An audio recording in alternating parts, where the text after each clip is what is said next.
पश्चिम बंगाल की सियासी लड़ाई दिल्ली तक पहुंच गई है। ममता बनर्जी की सेना केंद्रीय एजेंसियों के खिलाफ दिल्ली की सड़कों पर उतर आई है। चुनाव आयोग के दफ्तर के बाहर धरना दे रहे टीएमसी के नेताओं को दिल्ली पुलिस ने हिरासत में ले लिया और उनको मंदिर मार्ग थाने लेकर के गई। थाने में टीएमसी का प्रदर्शन जारी रहा। केंद्र के खिलाफ इस लड़ाई में टीएमसी को आम आदमी पार्टी का साथ मिला, लेकिन बीजेपी लगातार ममता बनर्जी पर हमलावर है।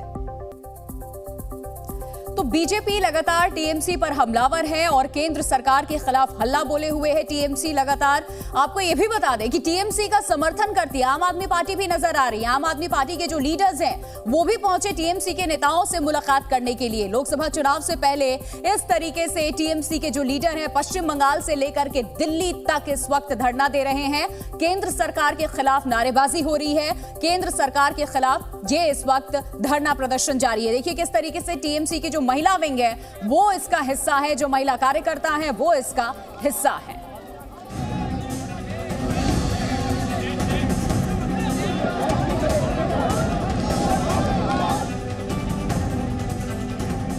पश्चिम बंगाल में ईडी एनआईए पर जंग। दिल्ली पहुंची दीदी की सियासी लड़ाई। दिल्ली से बंगाल सियासी बवाल। लोकसभा चुनाव के पहले चरण के लिए 19 अप्रैल को वोट डाले जाने हैं। उससे पहले पश्चिम बंगाल में बवाल मचा हुआ है, जिसकी आंच दिल्ली तक पहुंच गई है। जांच एजेंसियों के खिलाफ तृणमूल कांग्रेस नेताओं ने मोर्चा खोल दिया और उनके प्रमुखों को हटाने की मांग करने लगे।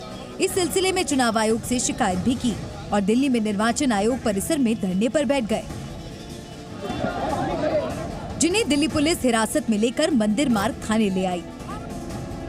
दरअसल ममता बनर्जी का आरोप है कि केंद्र सरकार केंद्रीय जांच एजेंसियों का दुरुपयोग कर रही है और विरोधी दलों को जबरदस्ती निशाना बनाया जा रहा है। ऐसे में ईडी, सीबीआई, एनआईए और आईटी के प्रमुखों को उनके पद से हटाया जाना चाहिए। साथ ही टीएमसी ने एनआईए और बीजेपी में मिलीभगत का आरोप लगाया। जहां एक और तृणमूल कांग्रेस नेता केंद्रीय एजेंसियों के दुरुपयोग का आरोप लगा रहे हैं, तो वहीं दूसरी ओर बीजेपी पश्चिम बंगाल में ममता बनर्जी की पुलिस पर अत्याचार करने का आरोप लगा रही है। अगर हम सीबीआई, ईडी, एनआईए और इनकम टैक्स के ये 4 सेंट्रल एजेंसी को जैसे मोदी और अमित शाह ने बीजेपी की ब्रांच ऑफिस सोच रहे और ऑपोजिशन के खिलाफ इनको खिलौना बना रहे, तो इस 4 एजेंसी की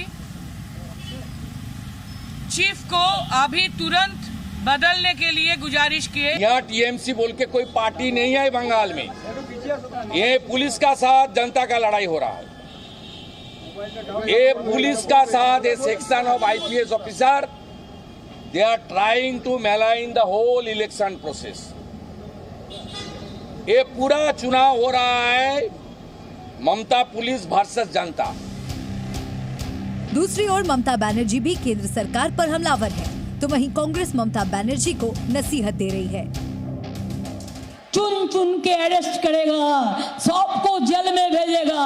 अरे अभी तो जेल हो गया, अभी तो हिंदुस्तान को जेल बना दिया, लोकतंत्र को अब जेल बना दिया, गणतंत्र को अब जेल बना दिया। ममता बनर्जी खुद को न केजरीवाल और हेमंत सोरेन से तुलना करे तो बेहतर होगी। केजरीवाल हेमंत सोरेन के खिलाफ क्या हुआ और ममता बनर्जी और उनकी खोखा बाबू के खिलाफ क्या हुआ, भतीजे के खिलाफ क्या हुई, आम लोग की जानकारी इसमें है।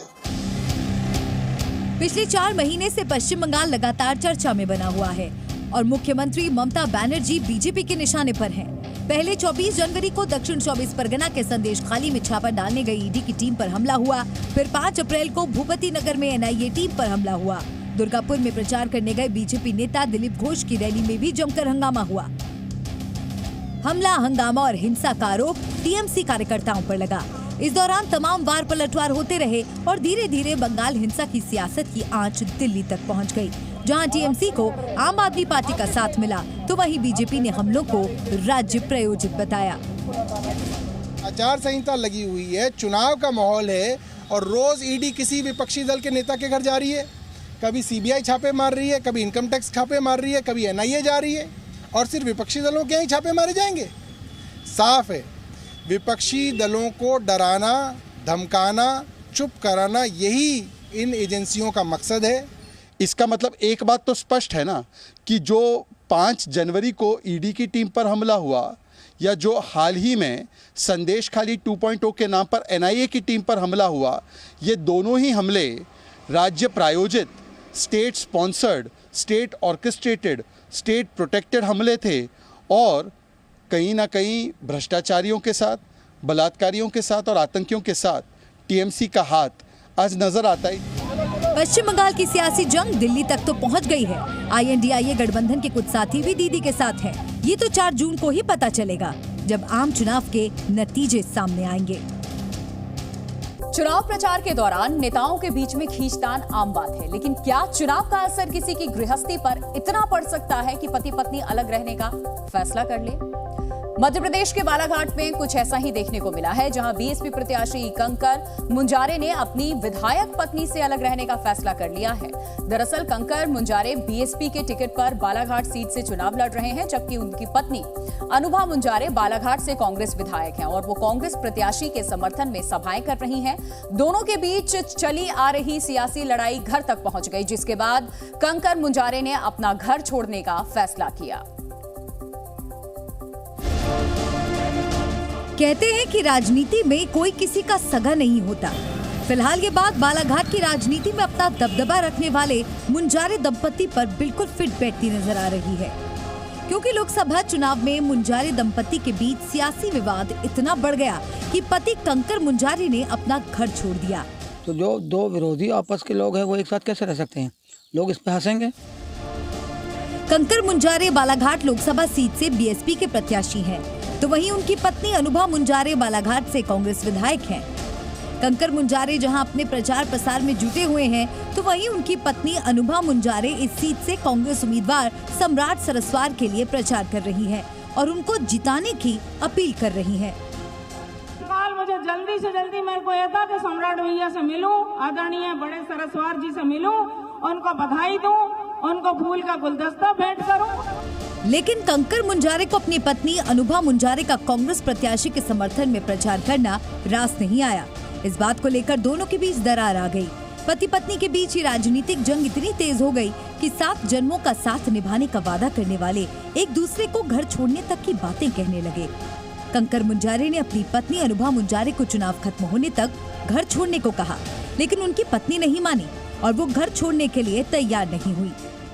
अपने घर में आदरणीय मुंजारे जी की धर्मपत्नी हूँ और अपने इकलौते बेटे शांतनु की माँ हूँ, लेकिन जब मैं चुनाव की रणभूमि में उतरती हूँ तो मैं अपनी कांग्रेस पार्टी की सिपाही हूँ और घर छोड़ने का तो सवाल ही नहीं होता। मैं घर में रहूंगी। इसके बाद कंकर मुंजारे ने खुद ही घर छोड़ दिया और जंगल किनारे झोपड़ी बनाकर उसमें रहने लगे। कंकर मुंजारे ने कहा कि ये सिद्धांतों की लड़ाई है और एक घर में 2 अलग-अलग पार्टियों के चुनावी कार्यक्रम नहीं हो सकते। आप हमारे खिलाफ बोल रही है, हम आपके खिलाफ बोल रहे हैं, तो मतलब आप हमारी विरोधी हो, हमारी एक तरह से राजनीतिक दुश्मन हो, तो कैसे यहाँ पे रह सकते हैं? अगर आप नहीं घर छोड़ोगी तो हम छोड़ देंगे। नैतिकता का तकाजा है। अब चुनाव खत्म होने तक पति पत्नी अलग अलग रहेंगे। बालाघाट सीट की बात करें तो इस सीट से बीजेपी ने भारतीय पारधी को प्रत्याशी बनाया है, तो वहीं कांग्रेस ने सम्राट सिंह सरस्वार को मैदान में उतारा है, जबकि बीएसपी के टिकट पर कंकर मुंजारे ताल ठोक रहे हैं। इस सीट पर पहले चरण में यानी 19 अप्रैल को वोटिंग होगी। देखिए, बिहार की सारण लोकसभा सीट हमेशा से हॉट सीट रही है। कभी आरजेडी प्रमुख लालू यादव का गढ़ रहा सारण एक बार फिर अब चर्चा में है, क्योंकि इस बार उनकी बेटी रोहिणी आचार्य यहां से मुकाबले में है। सारण में रोहिणी की टक्कर 2 बार के बीजेपी सांसद राजीव प्रताप रूढ़ी से है। करीब 1.5 साल पहले रोहिणी आचार्य तब सुर्खियों में आई थी जब उन्होंने अपने पिता लालू प्रसाद यादव को किडनी दान कर दी अपनी उनको। अब पहली बार राजनीति में किस्मत आजमा रही रोहिणी के सामने लालू परिवार की राजनीतिक विरासत को आगे बढ़ाने की चुनौती है।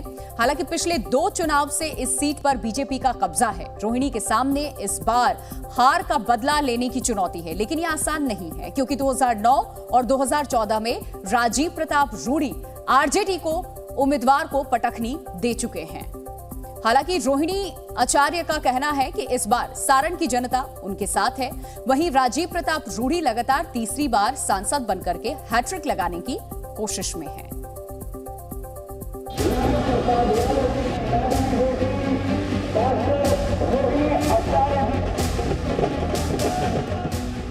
लोकनायक जयप्रकाश नारायण की जन्मभूमि सारण राजनीतिक रूप से बिहार की सबसे अहम लोकसभा सीटों में से एक है।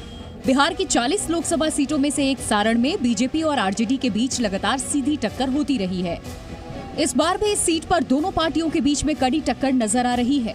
एक तरफ जहां बीजेपी ने इस सीट से पिछले 2 बार से सांसद रहे राजीव प्रताप रूडी पर भरोसा जताया है, तो वहीं इस सीट पर लालू यादव ने अपनी दूसरी बेटी रोहिणी आचार्य को मैदान में उतारा है।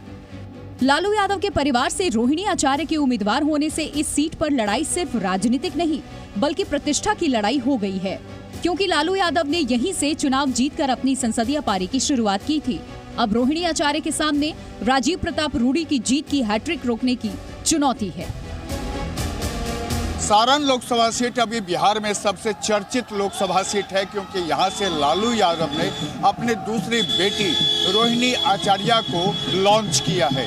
हम आपको दिखाना चाहते हैं कि रोहिणी आचार्य के लिए जो अभी से ही जनसंपर्क अभियान शुरू हो गया है वो पूरे सारण में जगह जगह पे आपको दिखेगा। रोहिणी सारण संसदीय क्षेत्र में लगातार जनसंपर्क अभियान और रोड शो कर मतदाताओं को लुभाने में जुटी हैं। वो हर रोज पटना से सारण जाती हैं और वहां चुनाव प्रचार करती हैं। रोड शो के दौरान रोहिणी जिधर से गुजरती हैं वहां सड़कें जाम हो जा रही हैं। उनकी सभाओं में कार्यकर्ताओं की भारी भीड़ उमड़ रही है।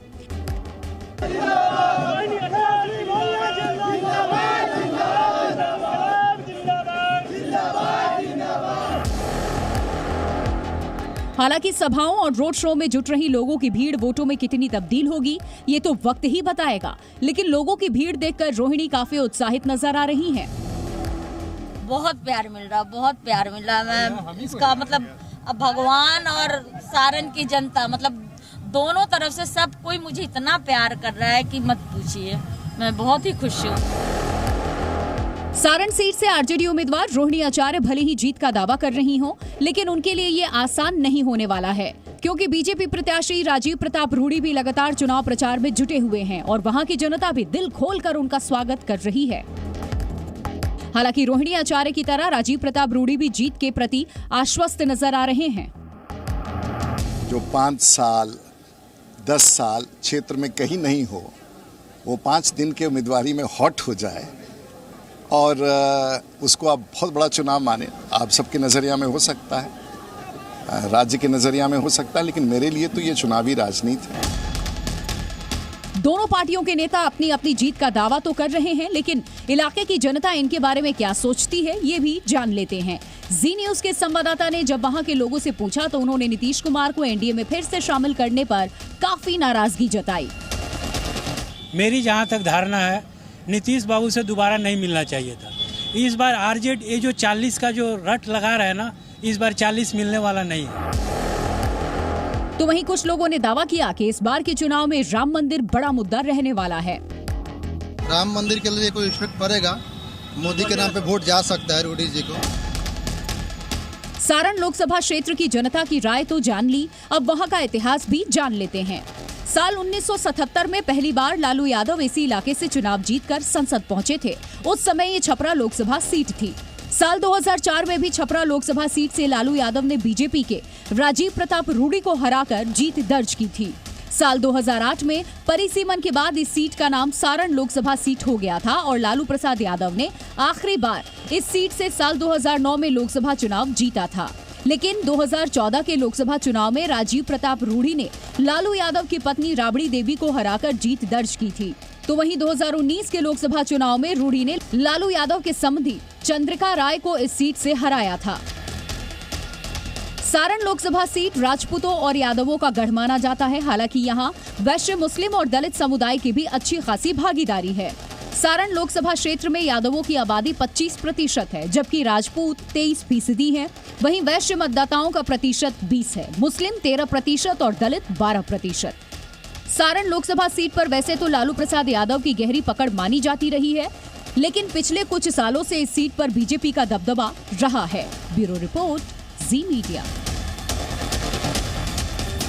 आज से नवरात्र शुरू हो गए हैं। आज से 9 दिनों तक देवी दुर्गा के 9 रूपों की पूजा की जाएगी। देवी दुर्गा शक्ति का स्वरूप है और माना जाता है कि हर महिला अपने आप में एक शक्ति है, ऐसी शक्ति जो पूरे परिवार का आधार होती है। लेकिन क्या आप ये जानते हैं, समय के साथ साथ ये शक्ति कमजोर होती जा रही है। भारत की महिलाएं पुरुषों के मुकाबले ज्यादा अनफिट हैं। एक सर्वे में ये पता चला है कि देश की आधी से ज्यादा महिलाएं अनफिट हैं। फिटनेस ऐप गोकी ने पूरे देश भर में 60 लाख लोगों के डेटा पर रिसर्च के बाद एक रिपोर्ट जारी की है, जिसका नाम है गोकी इंडिया फिट रिपोर्ट 2024। इस रिपोर्ट के मुताबिक भारत की करीब 45% आबादी मेडिकल टर्म्स के मुताबिक अनफिट है। अगर पुरुष और महिला के लिहाज से देखें तो भारत के 40% पुरुष अनफिट हैं, जबकि देश की 59% महिलाएं अनफिट हैं, यानी पुरुषों के मुकाबले 1.5 गुना ज्यादा। रिसर्च में बताया गया है कि शारीरिक रूप से अनफिट लोगों के बीमार होने की संभावना ज्यादा है। ये रिपोर्ट गोकी फिटनेस ऐप इस्तेमाल करने वाले लोगों के step count, exercise, hydration, nutrition, sleep और स्ट्रेस लेवल के आधार पर तैयार की गई है।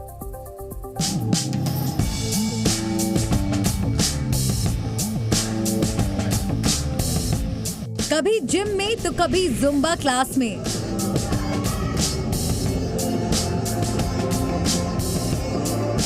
कभी योगा तो कभी रनिंग के जरिए फिट बॉडी पाने के लिए महिलाएं हर मुमकिन कोशिश करती हैं। लेकिन ये भी सच है कि घर परिवार और कामकाज की भागम भाग में उलझी ज्यादातर महिलाओं के लिए खुद की सेहत हमेशा बैकसीट पर ही रहती है। उनको पति और बच्चों की सेहत की फिक्र तो रहती है, लेकिन अपनी सेहत के बारे में वो अक्सर लापरवाह हो जाती हैं। और उनकी इस लापरवाही का सबूत है गोकी इंडिया फिट रिपोर्ट, जो ये बताती है कि देश की 60% महिलाएं अनफिट हैं और उनके बीमार होने की संभावना ज्यादा है। इस रिपोर्ट में बताया गया है कि लोगों में लाइफस्टाइल से जुड़ी बीमारियां बढ़ती जा रही हैं। अब सवाल ये कि लाइफस्टाइल से जुड़ी बीमारियां होती क्या हैं? ये वो बीमारियां हैं जो व्यक्ति की खराब आदतें या उसके लाइफस्टाइल के चलते होती हैं, जैसे कि स्मोकिंग, बहुत ज्यादा शराब पीना, तला भुना खाना, एक्सरसाइज नहीं करना। इन खराब आदतों के चलते इंसान दिल की बीमारी, डायबिटीज, स्ट्रोक, ब्लड प्रेशर, मोटापा और अपच जैसी बीमारियों की चपेट में आ जाता है। एक इंसान की लाइफस्टाइल आमतौर पर 4 चीजों से तय होती है। पहला उसका वजन, दूसरा नियमित एक्सरसाइज, तीसरा अच्छा खाना और चौथा सिगरेट शराब से दूरी। अगर ये चारों फैक्टर आपके पक्ष में हैं, तो क्रॉनिक डिजीज यानी स्थायी बीमारियों की चपेट में आने का रिस्क 80% तक कम हो जाता है। बाहर से वैसे तो खाना तो नहीं चाहिए, बट हाँ ये है कि थोड़ा सा ऐसा होता है ना, हम लोगों को थोड़ा चटपटा खाने का शौक है, तो इसलिए बाहर से खा लेते हैं। कहीं ना कहीं आपको कॉम्प्रोमाइज करना पड़ता है हेल्थ पार्ट पे। इतना ज़्यादा हेल्थ कॉन्शियस लेवल पे नहीं जाता हूँ कि हाँ इतना कैलोरीज है इसमें, इसको देख के खाओ। गोकी इंडिया फिट रिपोर्ट के मुताबिक देश की 16% महिलाओं का वजन ज्यादा है, यानी हर छठी महिला का वजन तय सीमा से ज्यादा है। 26% भारतीय कामकाज को लेकर तनाव में रहते हैं। वहीं 17% लोगों को आर्थिक अस्थिरता का डर सताता रहता है, यानी नौकरी छिनने का डर तनाव की एक बड़ी वजह है। रिपोर्ट के मुताबिक 2021 में 25% महिलाएं तनाव का शिकार थीं, जिनका आंकड़ा 2023 में बढ़कर 35% हो गया। रिपोर्ट में कहा गया है कि ये हालात भारत में महिलाओं के लिए एक चेतावनी की तरह हैं और इस दिशा में गंभीर कदम उठाने की जरूरत है। मैं भी जानता हूँ कि अच्छा टेस्ट करता है, सबको मन करता है कि बाहर जाके खाएं, लेकिन आप हफ्ते में 1 दिन करो बस। ये आज हम डिनर या लंच ये करेंगे और बाकी दिन नहीं करेंगे। यही बहुत बड़ी एडवाइस है और ये बहुत अच्छी एडवाइस है, क्योंकि ओबेसिटी, हाइपरटेंशन, डायबिटीज और हार्ट डिजीज, ये चारों का लिंक है इस फूड के साथ। गोकी इंडिया की रिपोर्ट में जो दूसरी डराने वाली बात सामने आई है, वो है भारतीयों में ब्लड प्रेशर की बढ़ती समस्या। रिपोर्ट के मुताबिक देश के 23% लोग हाई ब्लड प्रेशर से जूझ रहे हैं, यानी लगभग हर चौथा व्यक्ति हाई ब्लड प्रेशर की चपेट में है। तो वहीं 18% लोगों का कोलेस्ट्रॉल लेवल बढ़ा हुआ है, 17% लोग डायबिटीज का शिकार हैं, जबकि 8% थायराइड की समस्या से परेशान हैं। की तो महिलाओं को अगर देखें तो वो उनका अगर देखें तो वो उनकी जो गिनती है इन सब बीमारियों में बढ़ती जा रही है, क्योंकि घर का काम करना, ऑफिस का काम करना साथ में और अपने लिए टाइम ना निकलना, इसकी वजह से ये दिक्कत बढ़ रही है। लोग डिप्रेशन, एंजाइटी, इन सब चीज से ग्रसित हो रहे हैं और जिसकी वजह से हाई बीपी, हाई कोलेस्ट्रॉल और शुगर जैसी बीमारियां बढ़ रही हैं। एक्सपर्ट्स का कहना है कि बढ़ती उम्र के साथ इन लाइफस्टाइल डिजीज का खतरा भी बढ़ जाता है। गोकी की रिपोर्ट में बताया गया है कि भारत में 60 साल से अधिक उम्र के 48% लोग ब्लड प्रेशर की बीमारी का शिकार हैं। वहीं 38% को डायबिटीज और 30% को कोलेस्ट्रॉल की समस्या है। हमें ये ध्यान रखना है कि हमें अपना जो रूटीन है इस तरह बनाना है कि जिसमें अपने लिए टाइम हो, जिसमें हम एक्सरसाइज कर सकें, डाइट अपनी रेगुलेट कर सकें और मेंटल स्ट्रेस जितना कम से कम हो वो लें, जिससे कि बाकी चीजें ठीक से हैंडल हो पाए, हम स्वस्थ रहें। गोकी फिट इंडिया रिपोर्ट के मुताबिक दुनिया भर में होने वाली 80% मौत लाइफस्टाइल से जुड़ी बीमारियों की वजह से होती हैं। डॉक्टरों का कहना है कि अगर लोग रोज अपने लिए थोड़ा समय निकालें तो ऐसी बीमारियों से बच सकते हैं। इनसे बचाव बेहद आसान और सस्ता है। हर रोज कम से कम 30 मिनट कोई भी एक्सरसाइज करें। एक्सरसाइज नहीं कर सकते तो वॉक या रनिंग कर सकते हैं। खान पान पर ध्यान दें और तला भुना खाना बंद कर दें। सिगरेट और शराब से दूरी बना लें। यकीन मानिए, अगर आप इन बातों को अपनी जिंदगी में उतार लेंगे तो तमाम बीमारियों को मात दे सकते हैं।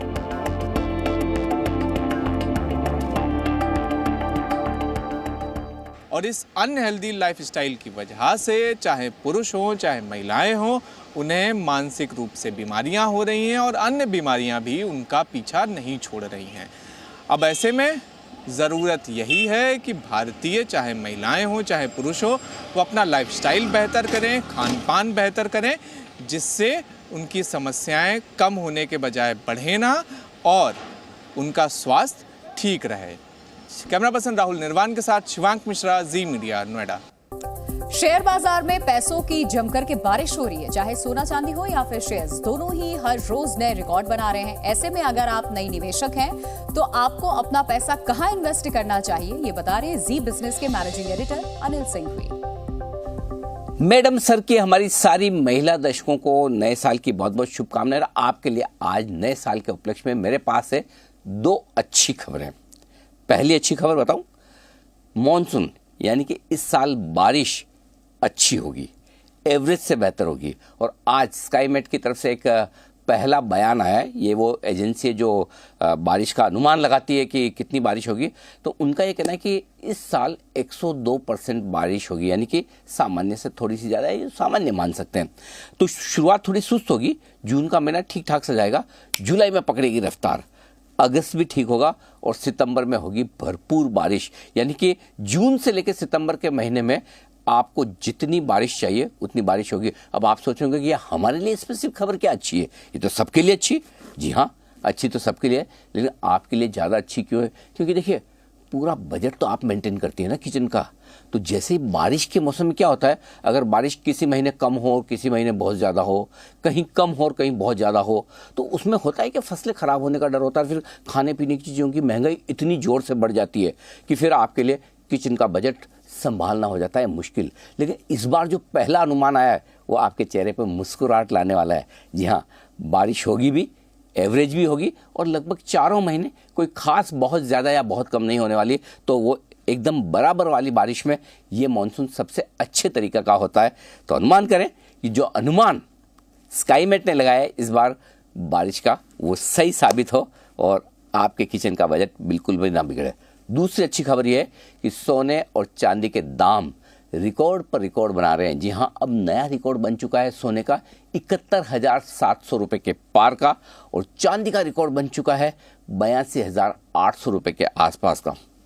देख लीजिए, न रुक रहा है न झुक रहा है। सोना और चांदी दोनों की तूफानी तेजी और आगे बढ़ती दिख रही है। आज फिर से बने हैं नए रिकॉर्ड।